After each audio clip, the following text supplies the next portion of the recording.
Smiley! Oh my God. We're back for another weekly update at the Mountain Bike Shed. What's up? It's the wrong screen.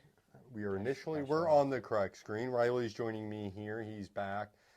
We just had our monthly giveaway winner come and pick up his new electric skateboard. Such a happy man. Yeah, tough solar watch from Casio. It's Woo! pretty sick. That was Nice. $55 value. We do sell Casio and G-Shock watches here at the shed. People may be surprised by this, but they are awesome. On the screen, people are seeing the Garmin's flash. That's actually our next month prize. So anytime you make an in-store purchase or an online purchase at mtbshed.com, you are entered automatically into the drawing for the month. You do have to be in our live show on the first of every month at 8 p.m. when your name's drawn in order to win. So you could win this Garmin Forerunner 55. I thought that would be kind of a cool thing to talk about. I know maybe people are getting a little sick of us talking about watches, but it is really key for a mountain biker. You got your Garmin Fenix 7 a couple weeks ago. You had a race that you ended up getting hurt in. We're going to post Riley's crash video on our Instagram, so look for that in the reels. We'll probably put on YouTube and Facebook as well. Pretty abrupt stop. It took you out of the race. Explain to me how Greensfelder Enduro went. Well, it went well until stage 4, all I can say. So it was a bit wet. It rained a lot a few nights before we come out to the race. It was going pretty good. I was having a good race. And then go out to Monkey Heads, which I just know as Monkey Heads. What's like technical name of it? Yeah, the Monkey Heads. It's on the Clue Trail. It's directly behind the Screaming Eagle at Six Flags St. Louis. It connects to the Arbors of Rockwood subdivision. So if you're looking to move to Eureka, the Arbors of Rockwood has direct connection basically to the Monkey Heads within about a quarter mile. That's right. Riley, you were talking about your concerns over the Monkey Heads on the podcast the week before the Greensfelder Enduro. I was. Yeah, and you thought maybe you were going to take a little bit cleaner or a little bit easier line to avoid destroying your bike. Your bike ended up okay. Bike was fine. I wasn't. Yeah, it's a great video. You'll want to check it out after you guys watch this.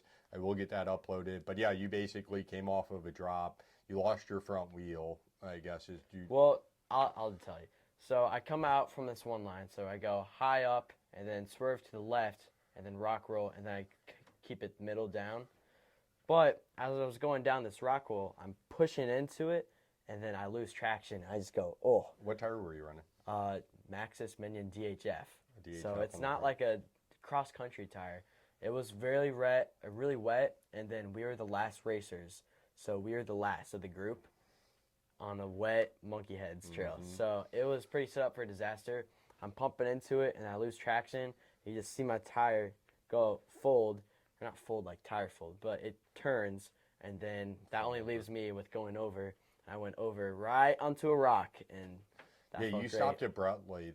You're lucky, I think, that you didn't get hurt worse. So you came off that drop, and then basically just took a rock right to your rib cage. And there was no sliding when you hit the ground. You just stopped. Just stop. So that was concerning, but I was glad that I had talked to you before I seen that video, or I may have been a little bit more worried about you. Yeah. So all is well. You're back moving around. You did take the next weekend off, which was the Zombie Wood race, part of the Missouri Enduro Series. So you skipped that one.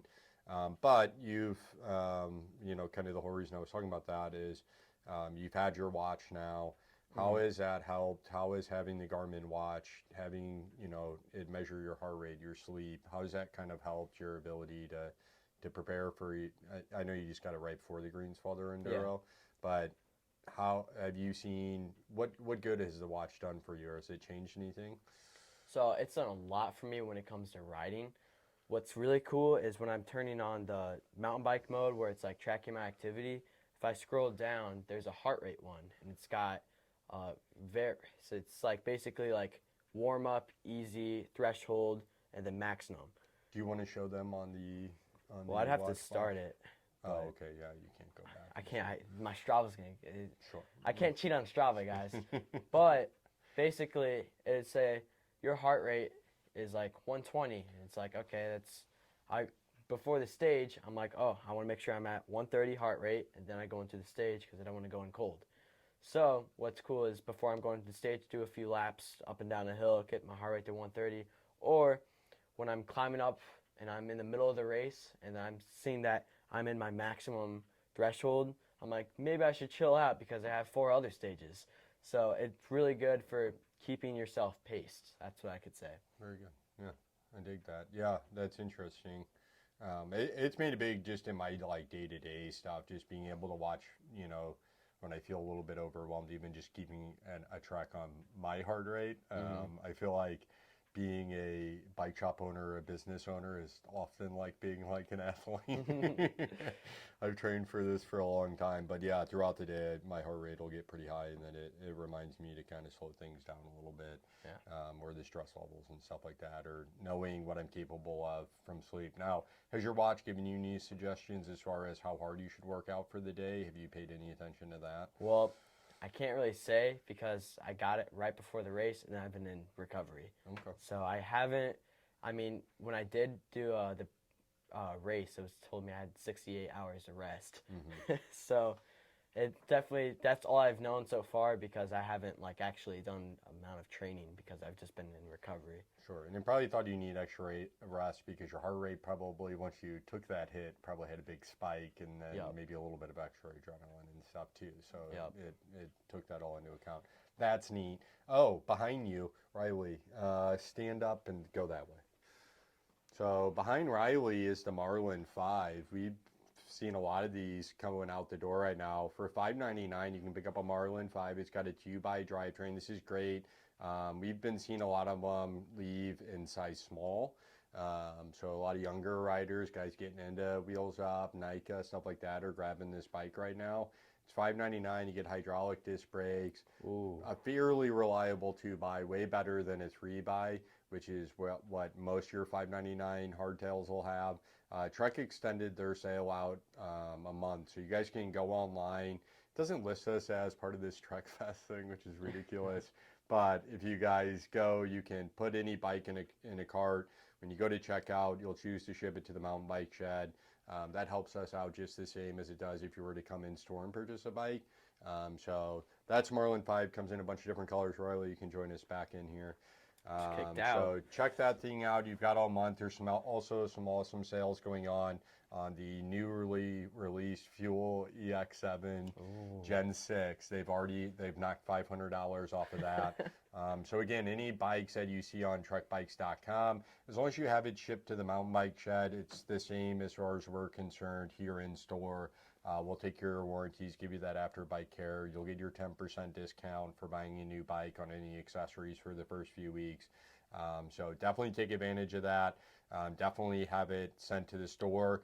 You know, swing by here first and talk to us. We can sit you on even if it's a bike we don't have in shop, we can sit you on some similar bikes, make sure we're getting you the right size, and even get the whole checkout process worked out for you.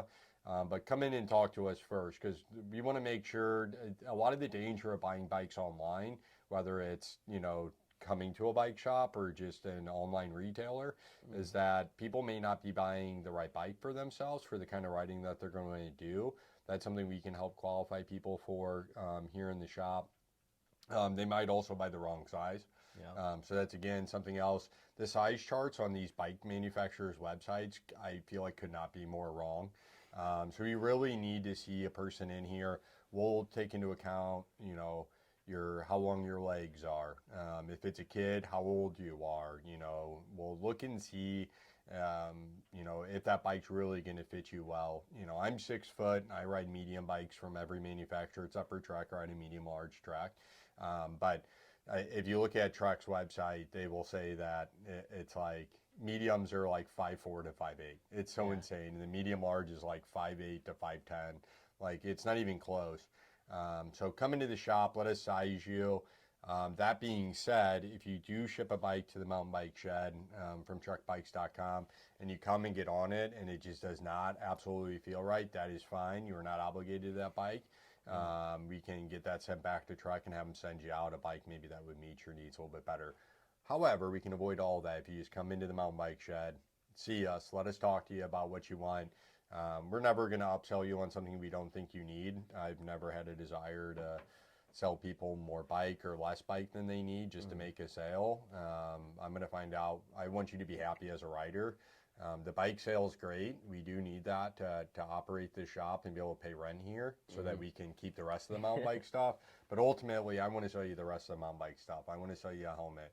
I want to sell you a Casio or a G-Shock watch. That's right. Or Garmin. Or Garmin. I want to sell you the things that go along with riding, and I want to sell you on the community and the riding and how much fun it's going to be, and get you into a sport that's not only going to help your kind of physical and mental fitness, but it's going to be fun for you to do, so you're going to stick with it. So That's right. come in and talk to us first before ordering a bike, even on truckbikes.com. We'll help walk you through. And it could also be a difference of like, all right, well, the Fuel X7 Gen 6 is on sale for $31.99. Should I get that or should I step up to the 8? You know, what are the differences there? And we'll kind of, again, we'll pick through. We know where you're going to ride at, or we'll ask where you're going to ride at. We understand our trails around here. So we can kind of say, okay, well, this would be a nice upgrade to have. This isn't, you know, here are the key things to look at and the difference. So we could probably even save you money by maybe you don't buy as nice of a bike, or maybe you were to get the 7, but really with the kind of rider you are and what you're expecting out of your bike, you really need to be on the 8. So it's good that we talk about that stuff before your bike gets here, not afterwards. Yep. So come see us on that. We of course got the Jamis bikes here as well. If you're looking for something under $2,000, then we've got the Fault Line A2 here, which is awesome. I rode the Fault Line A2. It was my first ride in a while. I've not been able to ride much for the last 2 years, so I'm slowly getting back into it. Every time I rode, I really kind of got my butt kicked, just, you know, getting super, and even last night, you know, by the time I get done with my ride, I only did a 2-mile ride, and I was dizzy for a few hours after that. I could, you know, just feel like literally walking around feeling like I just spun around like 30 times for a couple hours. But I didn't get that feeling on the bike. Even when I was riding like my Remedies, some of these bigger travel slacked out bikes, I was just getting really hot and my heart rate was going crazy. That Jamis, when I took it up to the Eureka Mountain Bike Park and rode around, it just charged forward. It's got a little bit more cross-country geometry. It's a 67.5-degree head tube angle, so still slacker than a Marlin. And that used to be considered slack. All of our 130, 140 mil full suspension bikes up until, you know, a couple years ago were all 67.5 was slack. But it was nice to get to that little bit steeper head tube, and a little bit slacker seat tube. It just made for a really nice pedaling bike. And, you know, I dropped the seat down under me, and I was able to get downhill and put it in the air, and I was fine. So it was pretty cool. So I think that's it for tonight's podcast. Coming to the store in this month, tune in live on the first of every month at 8 p.m. to be a winner. Right. Get your entry. You can share the pin post on either Instagram or Facebook. There's some directions on how to enter that way without purchase. But you can always go onto the online store. We've got our full inventory as well as our supplier inventory on there. So order on there. If you're thinking about ordering stuff online, please check with us first. And we'd be happy to help everyone out. That's right. Any parting words for the folks? Are you planning on doing Chubb at the end of the month, our next We'll do Enduro Chubb. race? We'll do Chubb. So yeah, anybody listening from outside the area, sign up for the Chubb Enduro. That's a big party. It's super fun. That's going to be coming up, is it April 30th? Or, I think so. Yeah, the 30th or that weekend of roundabouts.